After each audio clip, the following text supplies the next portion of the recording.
Hari ini gue ngobrol dengan Agatha Chelsea, seorang penyanyi dan juga aktris. Mari kita langsung ngobrol aja. Chelsea, apa kabar?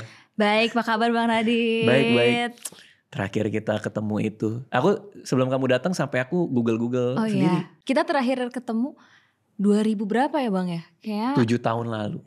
Tapi kita pernah ketemu Bang di event. Cuma say hi aja sih waktu itu. Oh iya, event apa ya? Clothing line gitu, clothing brand gitu kita sempat datang 2021 2020 ya? Iya. Terus ketemu kamu juga di situ. Iya benar-benar. Iya.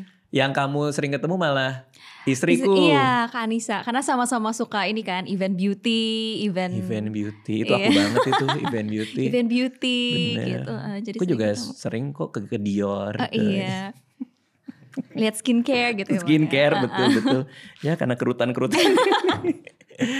Dulu kamu masih 16 tahun tuh pas main ke rumahku kan. Betul. 7 tahun yang lalu sama Caitlyn. Sama CGR. Iya, sama Iqbal Romlan sama Aldi Kiki, nah itu ya. Aldi sama Kiki. Mereka juga udah beda banget ya. Gila ya. Cepet banget waktu ya Bang ya. Iya. Kamu ini gak sih kayak begitu cepet gak sih waktunya? Buat aku cepet banget. Apalagi dulu tuh selalu kalau lagi syuting semua orang, aku tuh selalu paling kecil. Jadi dibanding mereka pun kan umur aku lumayan jauh. Iya. Tapi sekarang kalau syuting udah mulai aku gak yang paling kecil. Jadi kayak syutingnya sama anak SMA nih sekarang. Aku udah gak SMA gitu. Tapi dulu kamu ngerasain itu? Ngerasain kayak semua dipanggil kakak? Iya, itu satu. Terus kedua, mereka tuh suka ngobrol hal yang aku gak ngerti. Karena masih kecil kan. Jadi misalnya mereka ngomong something, terus aku yang kayak, bingung sendiri gitu. Iya nih pemerintah nih gini. Iya, misalnya yang berat-berat kan. Oh iya, di syuting ngomongin pemerintah. Enggak sih. Tapi yang berat-berat ya? Yang berat-berat ya. Berarti pas 16 tahun itu kan kalau gak salah kamu waktu itu datang sama Caitlyn untuk Ada Cinta di SMA. Terus abis itu kita main Werewolf. Iya, seru banget. Kamu masih main gak? Jadi main sama teman-teman. Yang bener setelah kita syuting itu. Bener, aku kayak ayo kita main. Terus dulu zaman ini kan main Werewolf itu pakai aplikasi gitu Bang, pakai Telegram ya. Tapi nggak seru. Iya, lebih seru pakai kartu ya. Lebih seru ketemu langsung. Iya sih benar. Lebih bisa persuasif dan lain-lain. Betul. Iya. Tapi kamu akhirnya main sama teman-teman pakai aplikasi. Pakai aplikasi sih. Kalau nggak aku, jadi ada satu yang jadi moderator ya. Terus itu yang kayak bagi-bagiin. Kadang pakai kertas doang gitu. Seru deh pokoknya. Tahu nggak? Aku masih rutin main. Emang iya? Masih. Itu kan 7 tahun yang lalu. Sebelum 7 tahun yang lalu itu, yang pas kita main bareng, bertahun-tahun sebelumnya aku juga rutin main Werewolf. Oh, oke. Bahkan kegiatan tahunanku itu adalah malam tahun baru bermain Werewolf. Oh iya? Hampir setiap tahun. Setiap tahun main tahun Werewolf. Lalu pun juga gitu. Iya. Di pas Desember 2023 main Werewolf di rumah. Dan masih terus rutin. Kalau sekarang udah kayak 2 bulan sekali kali ya. Oke. Tapi dulu tuh kayak 2 minggu sekali main. Nah masalahnya nih dulu tuh pas masih pacaran sama Anissa. Karena kan aku sering jadi werewolf juga kan. Bohongin dia dong. Terus? Kalau dia baper orangnya. Oh jadi dari beres game masih kepikiran. Iya kayak kamu tadi bohongin aku ya. Kamu bohongin aku gitu. Tapi emang Bang Radit jago main werewolf. Jago bohong. Jago main werewolf. Soalnya aku waktu itu kalahnya sama Bang Radit. Iya. Ya namanya psikopat. Serem ya. Serem. Terus nah kalau dulu tuh enak. Karena Anissa bisa kupulangin. Rumahnya kan di Bintaro. Dia masih marah-marah. Habis itu pulang. Kalau sekarang sampai gak mau tidur sebelahan. Masa sih? Beneran. Baper dia. Emang Kak Anissa lebih perasa gitu ya? Bang apa gimana? Iya sih kayaknya ya. Kayak buat dia tuh personal banget gitu. Personal banget. Iya. Kalau kamu main gak sampai kayak gitu lah ya? Kalau aku enggak. Cuma aku tuh kompetitif banget. Jadi kamu orangnya kompetitif? Lumayan ya. Even di game pun aku main kompetitif. Game apa? Misalnya simpelnya main di kayak Time Zone atau Fun World gitu. Yang kayak main basket. Kan itu kumpul poin kan. Aku sama temen aku misalnya atau sama adik aku. Aku pengen lebih tinggi. Jadi kan kanan kiri nih. Sambil main tuh sambil ngeliatin dia poinnya berapa ya gitu. Berarti kamu tipe yang kalau ada orang yang punya skor tinggi, gue juga harus bisa nih gitu. Agak begitu. Cuman aku realistis. Jadi misalnya kalau aku lihat temen aku, wah dia anak basket gini, nggak usah deh sosokan kompetitif sama dia. Cuma kalau sama adik aku mikir kayak bisa deh aku ngalahin gitu. Akhir-akhir ini tuh aku lagi kepikirannya, kayak posisi aku tuh seneng aku tidak senang berkompetisi setelah aku pikir-pikir ya. Dan lebih seneng kalau ngelihat orang lain tuh kayak yang tampil. Contoh ya. Karena Anissa tuh kompetitif banget. Sampai contoh aja ya. Dulu kita main badminton. Itu mungkin sekitar 6 tahun lalu lah. Zaman pacaran. Dia tuh sebelum berangkat ngebesar-besarin dirinya. Kayak aku tuh sering main badminton sama papaku. Aku jago banget main badminton gitu. Oh gitu. Aku pas kuliah dulu suka banget main badminton. Sama temenku orang Kediri. Jago juga namanya Haryanto. Nah kita main di Citos. Aku udah lihat kan dia main. Terus aku sengaja kalahin. Supaya dia seneng. Oke. Jadi aku sengaja kalahin. Anissa seneng, happy gitu kan. Ya biarin aja lah dia menang. Gitu. Jadi aku setidak kompetitif itu. Oke kan. Tapi sama dia dibawa terus. Kalau ada teman kumpul, tahu gak sih aku lebih jago main badminton dari dia. Iya. Lama-lama panas juga. Iya. Jadi kebawa kepancing gitu ya jiwa kompetitif. Akhirnya kita waktu itu main di mana? Tribun nih. Main di tribun setelah bertahun-tahun. Akhirnya aku bilang, ayo kita main. Dia baru ngeh bahwa ternyata aku pura-pura. Iya ternyata kamu beneran bisa main ya. Ternyata jago ya kayak gitu. Nah cuma aku baru nyadarin ternyata emang aku lebih seneng untuk tidak terlihat gitu. Kayak kamu penyanyi kan? Aku tuh lagi sibuk-sibuk bikin lagu. Seriously? Itu hobi-hobi. Hobi aku tuh bikin lagu. Terus aku ketemu produser kan, produser musiknya. Terus kita ketemu lah di tempatnya dia. Terus dia bilang, Radit nih lagu lo gitu. Iya nih gue kayak mau bikin project yang ada lagu ini di dalamnya. Gue yang bikin, gue yang ciptain. Siapa penyanyinya? Gak tahu nih gue masih nyari. Terus dia bilang, kenapa gak lu aja? Dia bilang gitu. Gue gak bisa nyanyi bro gini-gini. Tenang, sekarang bisa diakalin. Pas segala macam gitu. Kepikiran tuh. Kepikiran terus anak-anakku itu les nyanyi. Sama terus ada namanya Tiwu, guru les nyanyinya dia. Nah karena kepikiran terus aku ngontak dia bilang boleh gak gue pengen lihat nih satu sesi aja sama lu. Suara gue tuh sampai mana sih, butuh sejauh apa untuk akhirnya gue bisa rekaman dengan suara ini. Udah sesi pertama nyanyilah aku kan. Dia sih gini-gini aja ya. Tapi kan darah keluar nih. In silence gitu ya. Terus aku bilang kayak gimana gitu kan. Ya bisa dia bilang gitu sebulan lah dia bilang gitu. Untuk bisa karena kan di rekaman kan dirapiin juga. Toh juga di autotune dan lain-lain kan. Tapi enggak sih, kayaknya aku udah enggak deh. Tapi itu mulai dari sekarang atau dari dulu pun udah seperti itu Bang? Untuk jiwa kompetitifnya dan juga jiwa show-nya gitu. Karena kan sebenarnya Bang Radit kan public figure gitu. Yang kayak membutuhkan jiwa pengen tampilnya untuk bisa jadi public figure menurut aku ya. Nah itu dia Chelsea. Jadi kayak ini kan aku suka diledekin sama teman-teman kan. Karena aku dulu kan ekskulnya PMR. Kenapa PMR? Aku suka pas upacara bantuin orang pingsan. Bikinin teh anget. Ya itu aku tuh emang aku suka. Bikin tandu. Main Mobile Legends nih sama anak-anak ini juga. Aku mainnya support. Ya aku pakai Nana. Aku gak ngerti lagi Mobile Legends. Oh gak main Mobile Legends ya? Support itu apa ya? Penjelasan support ya? Kayak nyembuhin. Oke. You like healing gitu ya? Healing helping others lah ya? Kadang-kadang kalau ada yang sakit aku suntik di sini gitu. Enggak. Langsung ya. Gini lagi. Kayak agresif banget nyuntiknya. Jadi kayaknya dari kecil sih. Apa pengaruh keluarga juga ya? Maksudnya enggak terlalu diiniin, enggak terlalu didorong buat jadi kompetisi. Dan mungkin jiwa menolongnya memang tinggi karena emang ada beberapa orang yang seperti itu kan, kayak personality-nya, terus pembawaan. Kalau di psikologi kan ada yang agreeable itunya mungkin tinggi di dimensi itu. Oh kamu psikologi dulu ya? Aku ambil psikolog sih dulu sama neuroscience. Seru banget. Seru banget. Neuroscience hal-hal yang berkaitan dengan otak ya? Sama syaraf. Apa yang paling seru yang kamu pelajarin dari perkuliahan kamu? Banyak banget sebenarnya. Cuman kalau aku sebenarnya dari kecil itu selalu bertanya-tanya, emang bener ya otak tuh bisa rewire itself? Dan ternyata aku belajar, yes, and it happens di setiap detik kehidupan kita tuh brain tuh keep on rewiring itself. So itu gimana? Konkretnya gimana tuh? Jadi itu sebutannya neuroplasticity. Dimana kita kan suka, kalau dari kecil aku diomongin sama mamaku, kalau belajar nanti otaknya bersinapsis. Aku bingung apa sih sinapsis itu? Nyambung gitu ya. Iya. Jadi sebenarnya konsepnya adalah kalau misalnya neuron yang fire together, they wire together. Jadi semakin kita sering melakukan sebuah kebiasaan, misalnya aku latihan nyanyi dari kecil, and I do it all the time, itu pasti otaknya jadi mengingat bahwa motoriknya seperti ini, jadi lebih mudah untuk dilakukan terus-menerus di masa depan gitu.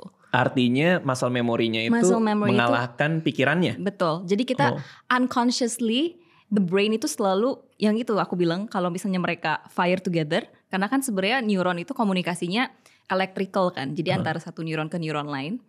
Kalau mereka fire together, pasti mereka wire together, and it's easier buat mereka fire lagi ketika kita melakukan kegiatan yang sama di masa depan. Gitu. Oh, jadi artinya untuk jadi jago di sebuah hal, kamu hanya perlu build habitnya aja? Exactly. I see. And what's interesting adalah menurut neuroscience, you cannot replace a habit. Jadi habit itu nggak bisa dihilangkan, cuman bisa di replace. Jadi misalnya kita punya habit scroll sosmed terus misalnya. Doom scrolling. Itu kan sebenarnya dopamine hit ya. Jadi semakin kita sering nge-scroll, dopaminnya semakin tinggi gitu. Oke, jadi nagih tuh. Iya, nah kita nggak bisa replace kebutuhan kita untuk dopamin, nggak bisa diberhentikan. Tapi kita bisa ganti kegiatannya, misalnya dengan berolahraga, dengan melakukan hal-hal, misalnya nonton yang lain atau menyanyi. Itu kan sama-sama mengeluarkan dopamin. Dapat hitnya, tapi dengan kegiatan yang berbeda. Betul, yang lebih sehat. Karena kan kalau misalnya mindless scrolling kan it's not good karena it's very stimulating, tapi at the same time toleransi kita semakin lama semakin tinggi. Untuk dapat stimulasi. Betul. Oh, jadi sesuatu yang menstimulasi kita, jadi nggak gitu kena lagi efeknya. Betul. Sehingga kita harus mencari konten yang lebih. Iya, yang lebih kayak terus-terusan. Makanya orang kalau nonton tuh bisa gak berhenti-berhenti karena itu salah satu alasannya. Oke, menarik banget ya. Interesting, iya. Menarik banget ya. Seru. Katakanlah aku punya habit ngerokok misalnya. Oke. Tapi itu kan beda kan, ngerokok kan sebuah adiksi kan. Betul. Berarti gantinya apa? Sebenarnya kalau menurut neuroscience kan addiction itu semuanya karena dopamine reward pathway kan. Oke. Mirip-mirip gitu, entah itu nikotin atau mungkin adiksi kafein atau apapun itu gitu. Oke, ini adiksi kafein langsung ngelihat kopi gue nih kayaknya nih. Aku bisa ganti oli sih kalau sama-sama hitam ya. Terus. Iya. Nah, jadinya sebenarnya cara untuk nge-break habit itu adalah pelan-pelan, harus diturunin supaya kita bisa lebih mendapatkan dopamin yang sama tapi dengan jumlah yang lebih sedikit. Jadi makanya kalau di luar ada yang pakai nicotine patch pelan-pelan. Dan itu step by step nicotine intake itu di-reduce pelan-pelan. Jadi instead of langsung berhenti rokok, tapi pelan-pelan di-taper down gitu.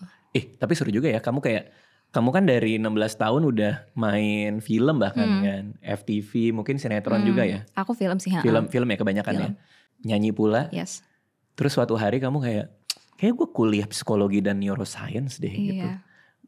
Kenapa ke arah situ? Sebenarnya waktu aku pilih jurusan itu sempet galau banget. Karena keluargaku tuh semuanya mengencourage aku bisnis aja. Karena semua pada bisnis kan.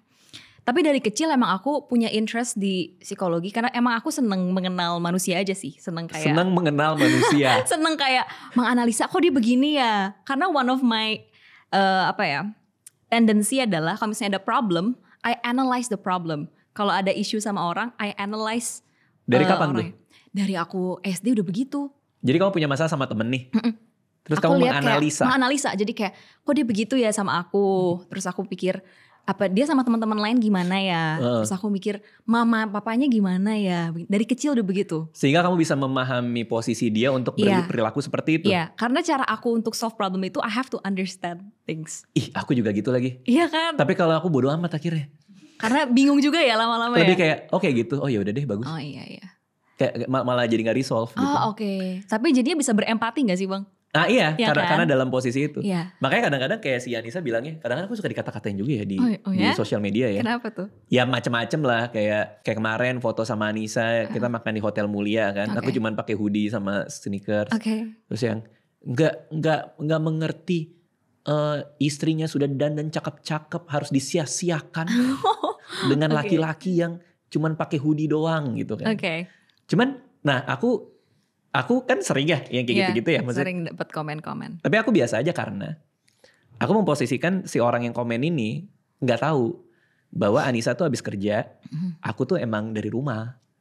Sehingga Anissa lagi on banget, on banget dengan semua event-event beauty-nya dia itu yang sering ketemu kamu itu. Sedangkan aku dengan event-event minum kopi di rumah.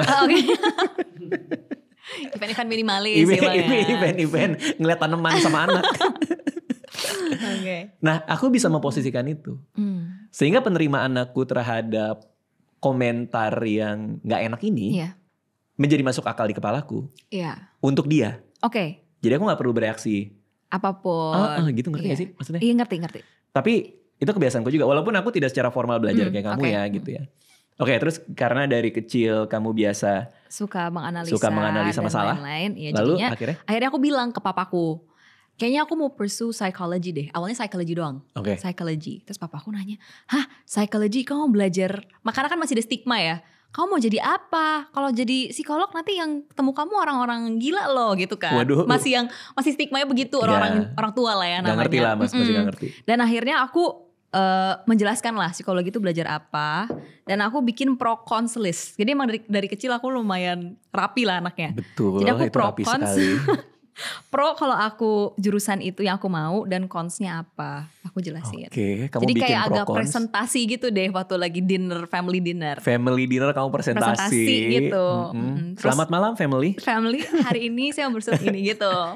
Jadi makanya papaku akhirnya ngelihat, oh iya deh, dan emang menurut papaku kalau kuliah itu harusnya kita passion yang suka. Karena jalaninnya pasti lebih apa ya?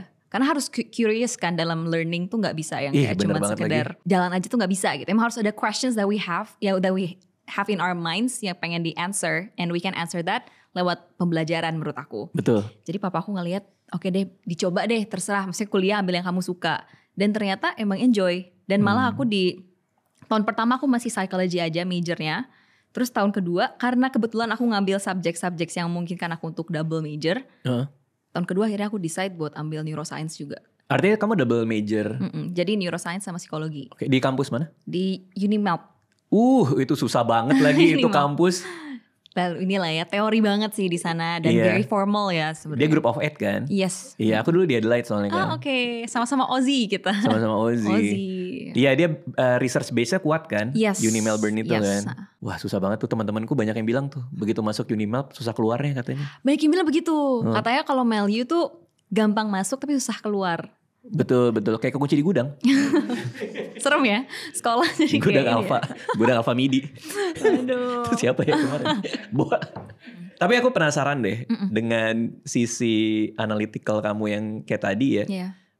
Zaman SMA pernah nggak kamu katakanlah ya dideketin cowok lah gitu misalnya, terus kamu bikin pro and cons?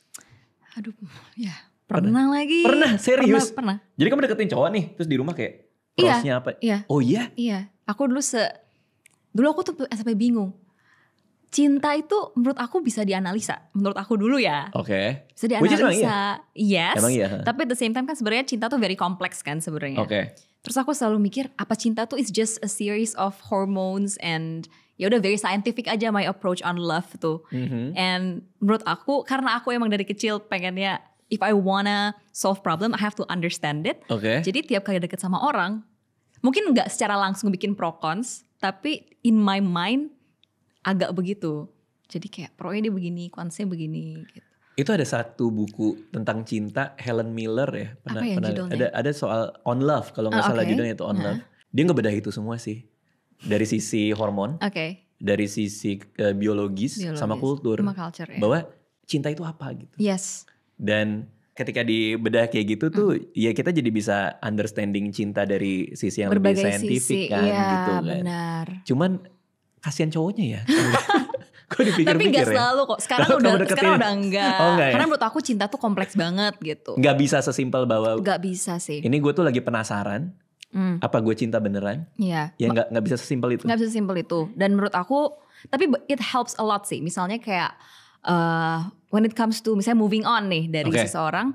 Aku tuh selalu mikir kalau misalnya rasional emang udah gak bisa. Tapi kan namanya love pasti ada attachment ya.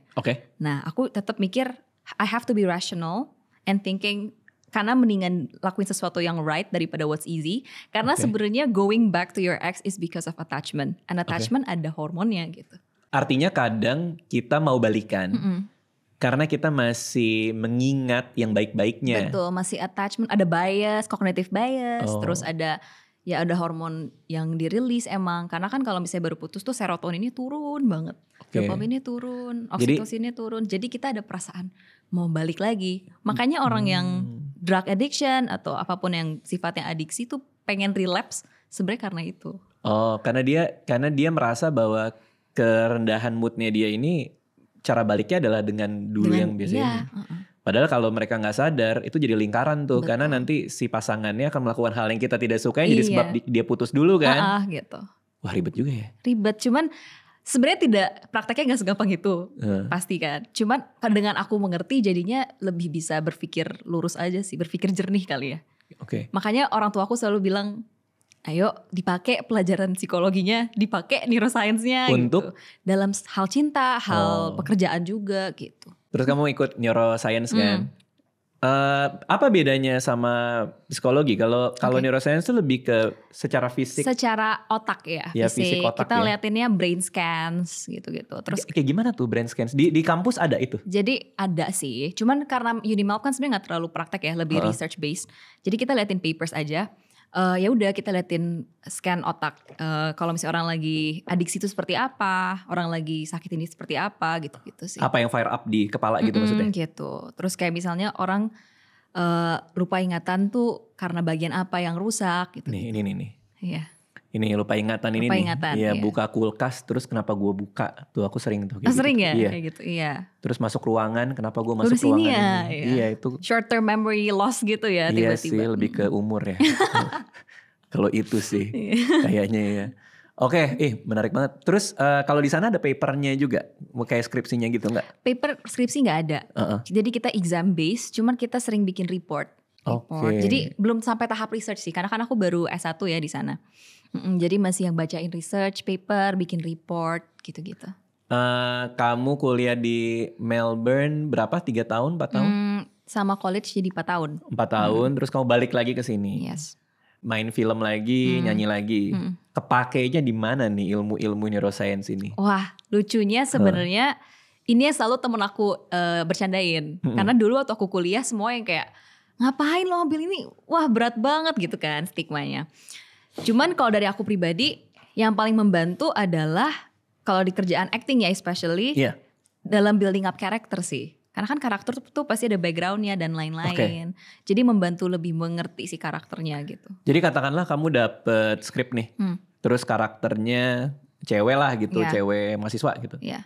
Cara kamu ngebedahnya, apa kamu nanya ke penulisnya, ada pertanyaan-pertanyaan yang secara psikologi itu masuk atau gimana maksudnya? Kalau aku satu nanya questions dan dua menurut aku karakter manusia itu gak 100% tapi gede influence-nya dari didikan orang tua dan juga childhood lah. Nah, karena kan ada yang kayak attachment theory, terus ada hierarchy of needs, itu semua yang dari kecil kan. Maslow ya? Maslow benar. Jadi makanya dari biasanya kalau aku lagi bedah karakter, aku bikin ibaratnya kayak page zero-nya. Dia kira-kira orang tuanya seperti ini. Serius? Iya. Seru sih. Makanya one of the things that I like from acting tuh itu sebenarnya. Ngebangun karakter itu. Kalau di penulisan ya? Setiap karakter itu kalau kita sih diskusinya tuh ada yang namanya ghost.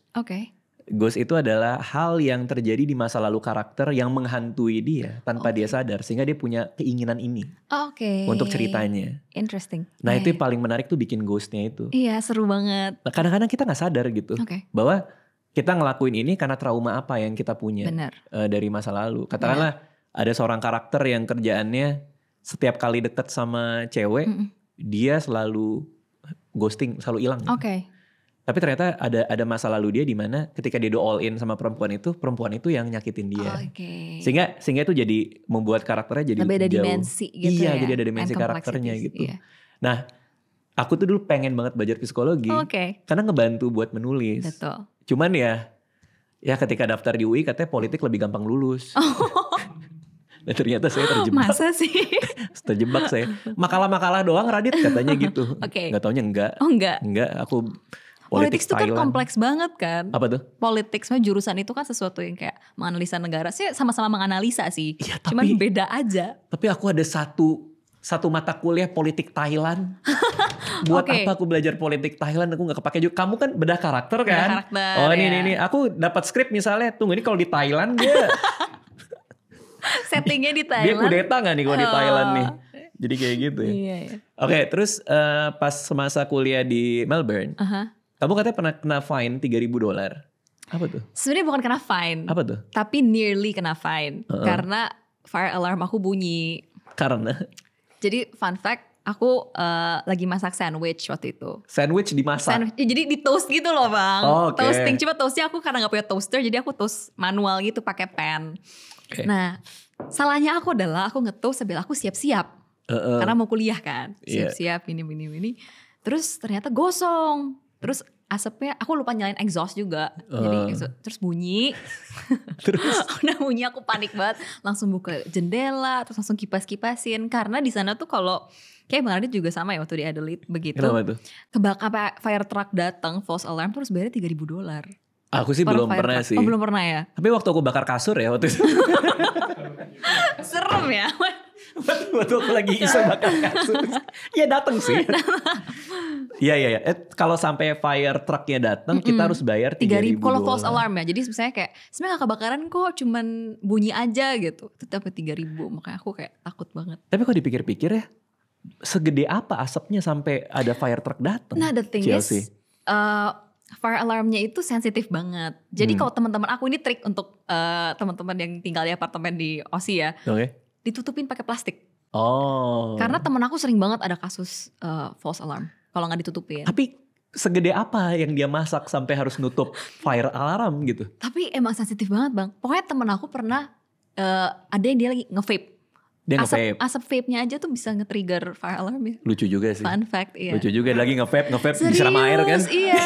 Dan sampai waktu itu kasusnya sampai datang kalau gak salah. Sampai datang gitu ya. Karena waktu itu tuh sebenarnya kalau di waktu itu kan aku masih under 18. Jadi tinggalnya di student accommodation kan. Oke. Dan di situ gak boleh ada vape, gak boleh nge-vape kan anak-anaknya, gak boleh smoking. Rokok tuh gak boleh. Temen aku ini diem-diem dia nge-vape di tempat belajarnya gitu. Which is gak boleh. Terus ya udah bunyi. Ada-ada aja ya. Iya, temen kamu juga ada-ada aja. Iya makanya. Kenapa Melbourne yang out of all places di Australia? Kan ada kota-kota lain. Iya karena jadi waktu itu fun fact aku tuh pengennya ke UK kuliahnya. Karena emang ya halu aja anak kecil ya, kayak aduh Harry Potter gitu, jadi pengen. Kamu tahu itu hayalan kan Harry Potter? Ya tahu sih, cuman tahu sih, cuman pengen banget gitu. Oh karena sama-sama Inggris. Iya gitu, awalnya mikir begitu. Tapi papaku nggak ngasih, jadi dia cuma ngasih 2 opsi, Australia atau enggak Singapura. Dan kalau Australia harus Melbourne, karena he used to live there dan ada teman-teman dia di Melbourne. So karena emang pengen yang lebih jauh, jadi pilih Melbourne. UK gak dibolehin karena jauh. Karena jauh. Bener sih. Iya, jadi suruh Melbourne. Tapi UK tuh terlalu gloomy sih menurutku. It's raining every day katanya. Iya. Kita pernah ke UK sama Fadil. Nggak cuma berdua ya. Tapi kita. Sakain bestie trip gitu bang ya.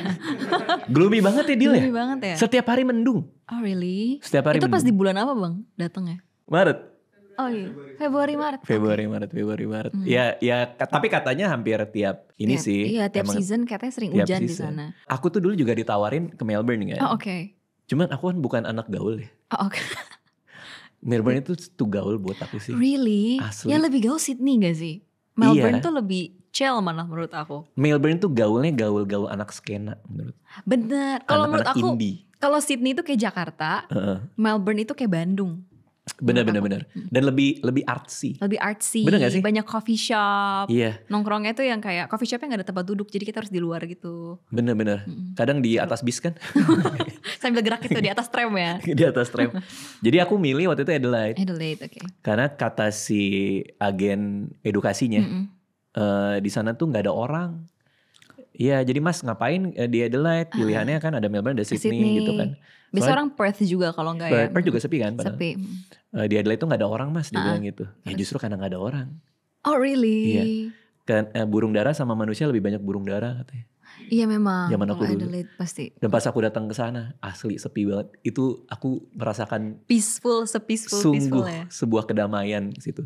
Nah, semua orang yang dari Melbourne itu selalu mikir Adelaide tuh sesepi itu kan. Oke. Jadi pas kemarin aku napak tilas, aku pergi lagi ke Australia sama anak istri. Oke. Nah istriku maunya ke Sydney. Iya. Karena ya namanya juga. Obviously lah, ya. Lebih touristy. Lebih kayak gitu kan. Iya. Nah semua teman-teman dia bilang Adelaide tuh sepi, gak asik. Jadi udah ketanam di kepala dia tuh. Adelaide. Jadi dia menghitung hari sampai ke Adelaide supaya dia siap mental dia. Dengan ketidakseruan itu. Dengan ketidakseruan itu. Nyampe lah kita ke Adelaide, bener. Gak ada orang, sepi di bandara, gak ada yang keluar, sepi banget. Aku belum pernah sih ke Adelaide. Cuman yang aku denger winery sih bagus banget di sana. Iya, ada Barossa Valley namanya, tapi itu masih di agak jauh. Harus road trip gitu ya. Iya. Tapi memang sesepi itu. Cuman tapi akhirnya si Anissa ngerti dia. Ngerti kenapa? Ngerti bahwa ini appeal-nya Adelaide. Oke. It's a beautiful city. Sepi banget dan gue ngerti kenapa lo suka karena peaceful banget. Peaceful banget. Kecuali satu malam ya waktu itu ya Dil ya ada orang mabok ngangkat patung. Seriusan? Tapi emang di Aussie banyak sih. Ada apa sih dengan orang mabok Australia ini? Gak tahu. Dan lucunya tuh mereka mabok dari sore pun udah mabok kadang mereka tuh. Dan ribut banget gak sih? Iya. Berisik banget kan. Kamu pernah ada pengalaman apa sama orang mabok Australia? Aduh sering lagi. Karena kan aku kalau pulang misalnya aku tuh paling takut pulang udah sunset kalau udah gelap. Karena gak tahu kenapa di sana serem aja. Kayak ada di tram tiba-tiba ada yang kalau orang mabok tuh bisa tiba-tiba lempar botol lah atau apa, itu yang kayak agak scary kan. Iya, jadi of course. Aku ada satu, kan aku masih ikut forum kota Adelaide. Emang iseng aja gitu sampai sekarang. Ada satu ikon kota Adelaide. Cowok jangkung dari zaman aku kuliah sampai sekarang masih dibahas ikon kota ini. Jadi kayak ini orang tiap sore itu jalan dari ujung kota kayak pusat kota ke ujung yang lain pakai headphone sambil teriak-teriak. Seriusan? Semua orang kenal dia. Maksudnya bukan kenal, semua orang tahu dia. Karena pasti pernah ngeliat. In person ya. Aku juga berapa kali sempat ngeliat. Iya. Jalan-jalan gitu. Sampai sekarang masih kemarin famous. Gak ketemu. Oke. Nah, cuman begitu kamu kesini, berarti kamu make ilmu kamu buat acting. Yes, itu acting sama sebenarnya sempet sih aku agak galau kayak aduh kuliah buat apa ya. Sampai akhirnya baru beberapa bulan lalu aku bikin kayak channel edukasi gitu Bang. Oh ya? Di YouTube? Baru di Instagram sama TikTok sih. Apa ngapain tuh ngomongin apa? Ngomongin neuroscience. Jadi tapi seru banget. Yang hal-hal simple aja sih. Kayak menjawab pertanyaan dan lain-lain gitu. Makanya men-channel passion aku ke sana gitu. Apa pertanyaan yang paling basic yang orang tanya di konten kamu itu? Paling basic ya. Belajar apa sih itu lumayan. Neuroscience itu apa? Iya gitu. Itu satu. Terus yang kedua, lucunya banyak yang nanya-nanya hal yang menurut aku sebenarnya kompleks banget dan susah dijelasin lewat ilmu ya. Tapi sering banget ditanyain kayak emang bener ya kalau misalnya belajar psikologi dan neuroscience itu bisa baca orang. Nah itu sering banget. Itu udah paling sering ya. Basic banget gitu. Bisa baca orang. Terus kayak banyak juga sih pertanyaan-pertanyaan yang kayak apa ya. Overthinking tuh kenapa gitu. Overthinking itu kenapa? Overthinking itu kenapa? Sebenarnya karena basic emotions kita, we have 8 basic emotions. Dan mostly itu negatif. Oh ya? Ya, jadi sifatnya yang positif cuma joy. Sama even surprise pun masuknya tuh bisa positif bisa negatif kan. Sisanya tuh lebih yang kayak fear, sadness, itu semua yang lebih sifatnya negatif. Karena basically survival instinct kita sebagai manusia kan secara evolusi kita diprogram supaya bisa survive kan.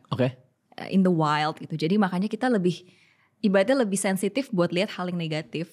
Karena kalau itu terjadi kita lebih mungkin menyelamatkan diri. Kita tidak menjadi berani. Betul. Jadi yang mungkin orang-orang suka salah pengertian adalah kenapa sih begini, kenapa begitu. Basically karena it's part of our evolution seperti itu. Karena kita tuh even though udah gak sama manusia purba, tapi pasti masih ada kan kayak ancestorsnya tuh kebawa gitu dari yang kita zaman purba gitu. Iya, kayak gigi geraham bungsu kan. Ini kan peninggalan gitu. Rahang kita dulu yang lebih besar kan. Gitu. Makanya we prefer sweet food, lebih yang high calories daripada yang enggak. Karena waktu zaman purba kan susah nyari makan. Jadi makanya kita diprogram buat nyari makanan yang tinggi kalori supaya bisa tahannya lama. Energy reserve-nya gitu. Persoalannya sekarang semua tinggal pencet. Betul. Jadinya pada banyak yang over consuming sebenarnya. Tapi kalau dengan ada sosial media dan lain-lain ini, kenapa ini pertanyaanku nih, ini premis yang menarik banget nih. Kenapa di saat semua orang terkoneksi dengan sangat baik dan mudah menemukan koneksi dengan orang karena ada sosial media dan kawan-kawannya, tapi masih banyak orang yang kesepian ya? Kenapa ya? Karena mungkin ini aku nggak pernah belajar spesifik sih. Cuma kalau menurut teori kan being alone sama loneliness itu beda ya. Maksudnya orang bisa sendiri tapi merasa kesepian dan orang bisa di keramaian tetapi tetap merasa sepi gitu. Karena? Basically karena loneliness tuh banyak facetnya, banyak faktornya gitu. And yang paling susah dipahami adalah kita kan salah satu basic needs-nya adalah relationship. And even though kita punya banyak hubungan relasi dengan orang lain, kalau misalnya gak berkualitas, it doesn't satisfy our needs for connection and relationship. Sebenarnya. So what matters more lebih ke quality-nya. Artinya bahwa makin banyak teman, tidak serta-merta kita gak kesepian. Tidak kesepian. Betul. Karena teman itu mungkin tidak memenuhi standar emosi kita. Betul. Karena kalau dibandingin menurut research ya, salah satu paper yang aku baca, mana yang lebih penting, quantity or quality of relationship? Quality matters more. Makanya perlu untuk punya orang yang kita bisa talk to dan lain-lain gitu. Makanya aku gak punya teman kali ya. Kemarin tuh pas premiere film, ada yang bahas soalnya. Jadi aku kan abis premiere film baru namanya Catatan Harian Menantu Sinting. Terus di premiere film tuh aku repost IG story-nya Anissa. Jadi teman-temannya Anissa pada datang. Temanku nggak ada. Kan ada yang ngeh tuh. Bahkan di premiere filmnya Bang Radit, bukan temannya Bang Radit yang datang. Malah teman istrinya. Karena aku ngerasa tidak punya relationship dengan orang lain itu. Itu aku sudah tercukupi dengan orang-orang sekitarku terdekat, aja. Berarti itu gak persoalan ya sebenarnya. Selama really secara emosi itu terpenuhi ya. Iya, not really a problem. Makanya ada orang yang kayak nanya ke aku misalnya, kok bisa sih lama jomblo misalnya. Karena aku merasa my needs for relation itu udah dipenuhin sama keluarga gitu. Even though mungkin gak bisa menggantikan 100%, tapi it's satisfied enough gitu. Jadi makanya gak yang actively looking for a partner ya gitu. Tapi kalau kamu pribadi dengan semua pengalaman yang kamu punya dari sekolah, ya kan, dengan level of understanding dan analyzing yang kamu punya, menemukan pasangan jadi lebih susah nggak? Maybe ya. Iya. Karena kamu overanalyze. Karena aku analyze stuff dan juga lumayan realistis ya aku. I see things as they are. So instead, karena menurut aku yang gampang itu especially for perempuan ya, karena perempuan itu we really idealize romance. Jadi kita tend to fall for a potential instead of the actual person. Dalam banget. Nah, jadi makanya kalau when we start to see things as they are instead of how it might be in the future, pasti jadi berubah gitu sih. Iya lagi, karena kalau orang ngedate yang mereka pikirin adalah fantasinya. Betul, kayak ntar di masa depan gini. Padahal sometimes you have to see things as they are aja. Menurut aku ya. Tapi kalau kayak aku dulu ya, aku dulu kan nggak pernah kepikiran mau nikah ya. Oh really? Iya, aku nggak kepikiran mau nikah, aku nggak kepikiran punya anak. Tapi kan aku waktu itu lagi bareng sama Anissa kan. Terus pulang dari Pondok Indah Mall tuh di mobil, so aku mikir gue 5 tahun pacaran sama dia, bahagia banget. Kenapa gak selamanya aja dibikin bahagianya gitu. Akhirnya baru nikah gitu. Walaupun gak pernah ngelamar kayak di film-film ya. Oh really? Iya. Makanya kalau sekarang ada film yang ada adegan lamarnya, itu kita gak nonton. Di skip ya? Iya, karena takutnya dia tuh bisa tuh gitu. Jadi gak. Tapi artinya adalah memang pada akhirnya kalau aku ya memandang secara objektif, setelah 5 tahun ini baik-baik aja ya kenapa gak selamanya aja gitu. Cuman yang bahaya adalah ketika kita fantasi terhadap relationship kita dengan orang ini di 1-2 kali pertemuan ya. Iya, karena kan sebenarnya kalau apalagi awal-awal ya, kita kan very prone to halo effect gitu. Kayak ngeliat orang tuh wow banget dan lain-lain. Dan sering kalau especially perempuan sih yang sering jatuh ke trap ini, karena emang kita really idealize romance dari kecil. Betul. Even kayak film kartun kita pun pasti princess and a prince. Bener. Kalau film-film cowok kan biasanya anak-anak cowok nih superhero, di mana mereka they save their own lives gitu, and saving people. Mereka jadi main karakter. Exactly. Kalau film perempuan maksudnya nggak selalu sih, tapi waktu aku nonton at least dari kecil, it's princess dan selalu ada a guy in the picture. Dan gayanya nyelamatin princessnya. Ya gitu, in a way begitu. Makanya sekarang seneng banget sih dengan kehadiran film-film yang lebih merepresent female empowerment juga gitu untuk anak-anak kecil. Emang siksa kubur itu emang sangat mengempower ya siksa kubur ya. Wah seru banget ya. Kalau buat yang nonton nih, ada tips nggak checklist ini dari sisi kamu? Karena kamu belajarnya menarik banget menurut aku ilmunya. Ketika first date, apa yang harus di checklist untuk menentukan bahwa ini bukan fantasi atau ini kayak orang yang bagus deh gitu? Waduh, sebenarnya Bang kalau ditanyain gini aku juga nggak pro ya. Kalau pro aku udah married kayaknya atau udah kayak aku juga nggak bisa speaking from experience karena aku juga nggak se-expert itu. Cuman kalau dari aku pribadi ya, dari aku pribadi biasanya aku emang punya list of priorities sih. Oh, udah ada listnya? Jadi kayak things that I want in a partner itu seperti apa. At least ada 3 poin penting lah. Apa tuh? Kalau aku pribadi ya. Iya. Kalau aku satu pastinya dia harus punya visi misi. Kedepannya tuh mau seperti apa, punya ambisi, punya drive sendiri gitu. Terus kedua harus in a way equal sama aku. Jadi equal itu dalam artian secara pemikiran kita bisa sharing, secara ya equal lah in every aspect sebisa mungkin. Artinya harus intellectually stimulating ya? Gitu. Karena kalau enggak juga bingung kan. Maksudnya percakapannya mau jadi apa? Exactly. Gitu. Dan mungkin degree of openness-nya juga ya. Karena aku tuh orangnya kalau ada knowledge baru, I'm very curious. Jadi I think I need someone yang as curious as me supaya kita bisa lebih banyak mengeksplor hal yang lebih banyak knowledge yang masuk lah. 6 knowledge I guess itu really important aspect. Berarti 3 itu. Ya. Karena banyak juga orang yang ketika kita lagi ngobrol kayak, ya gue maunya gini-gini aja gitu ya. Kalau aku gini sih, karena menurut aku we cannot change people. Jadi misalnya as much as aku lumayan beberapa kali lah deket sama cowok, yang in a way dia berubah untuk aku. Jadi kayak dia melihat aku punya ambisi, dia jadi ambisi juga deh buat aku. Nah itu gimana tuh? Nah menurut aku orang tuh aku nggak bilang orang nggak bisa berubah, tapi kemungkinannya nggak besar. Jadi lebih baik yaitu accept things as they are instead of trying to change the person. Jadi ketika dia berubah untuk aku, menurut aku waktunya nggak akan lama. Dan dia gak genuine ya? Exactly. Kayaknya dia harus, bukan lu deh.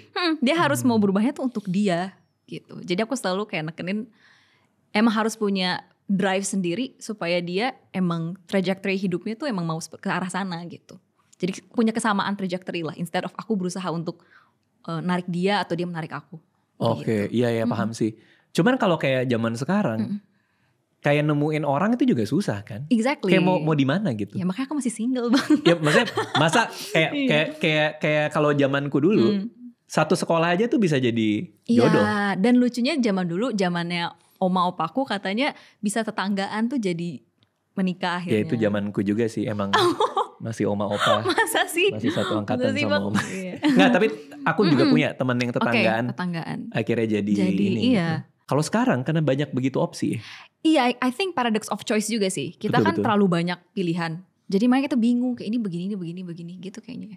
Oke. Nah, tadi ada satu poin yang aku catat nih soal curiosity ya. Aku tuh bener-bener pengen anak aku, karena aku juga pernah bilang ke Om Deddy nih. Pas anakku masih 3 bulan apa 5 bulan, gue tuh gak pengen anak yang pinter sebenarnya, tapi gue lebih pengen anak yang penasaran. Karena kalau dia curious, dia pasti kemana-mana. Betul. Jadi aku lagi nurturing banget di rumah tuh, gimana caranya supaya curious, dia penasaran gitu kan. Nah itu paling susah tapi. Oh really? Iya. Susahnya kenapa Bang? Gimana kita engage supaya anak itu punya rasa penasaran itu. Aku harus berpikir dengan cara apa gitu. Ngerti. Yang setara sama mereka juga ya, supaya mereka bisa lebih, kalau kita ask questions and they can ask questions yang emang kita bisa jawab gitu ya. Iya. Jadi aku lebih kayak, contohnya kayak dongeng ya. Dongengin anakku tuh lebih kayak mereka terlibat di ceritanya. Contohnya kayak kita hari ini mau cerita soal ini baru kemarin kejadian. Pak, aku mau cerita ini dong, kata anakku yang umur 3 tahun namanya si Aca kan, Saksa. Aku mau cerita alpaka yang buntutnya putih. Alpaka yang buntutnya putih. Jadi warnanya merah, buntutnya putih. Bikinin cerita dong, dia bilang gitu. Akhirnya aku bikin cerita soal apakah yang bulunya merah, buntutnya putih. Tapi aku minta mereka terlibat di ceritanya. Jadi kayak pada suatu hari ada alpaka merah, buntutnya putih. Nah dia lagi keluar rumah, dipanggil sama temannya. Hey, disebutlah namanya. Siapa namanya? Jadi mereka bikin. Jadi mereka ada rasa kayak aktif, ikut lah ya, ikut dalam imajinasi. Tapi aku baru sampai situ. Makanya itu susah banget untuk nge-cultivate rasa penasaran itu. Aku sekarang orang yang cukup penasaran.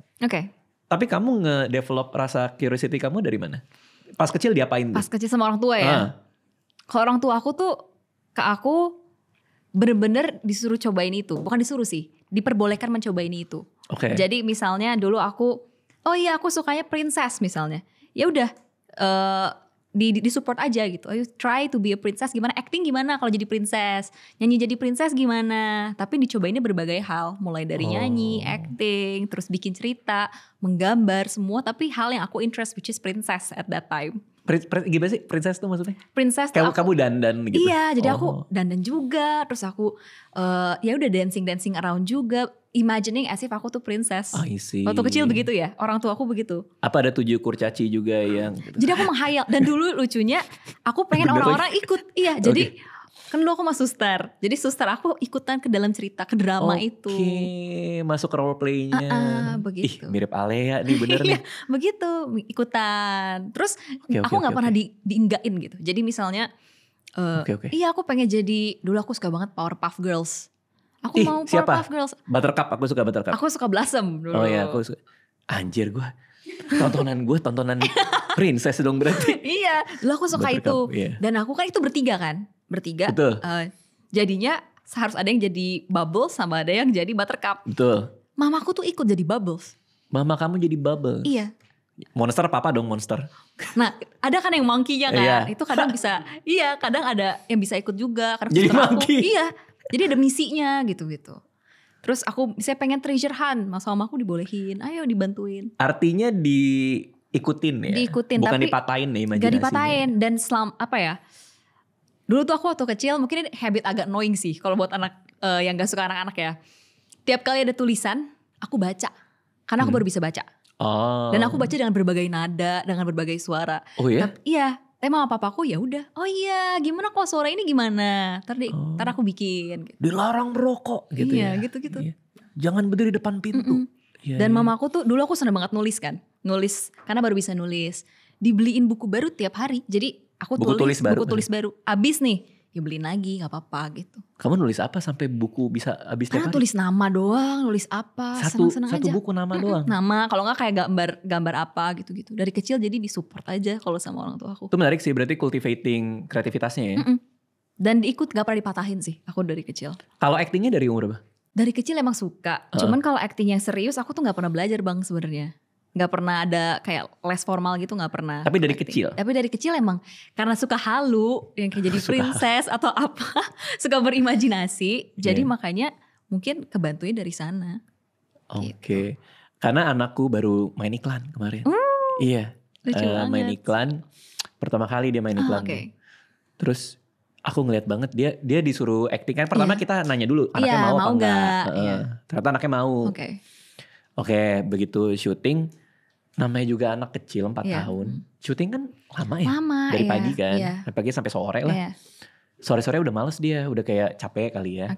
Ya udah kakak istirahat dulu. Kita main-main dulu, nonton dulu. Habis itu udah siap belum? Ya. Tapi dia masih bete mukanya. Masih kayak, Pak ini kapan kelar sih? Satu lagi kak. Satu lagi sabar ya kak. Habis itu kita makan jalan-jalan. Oke.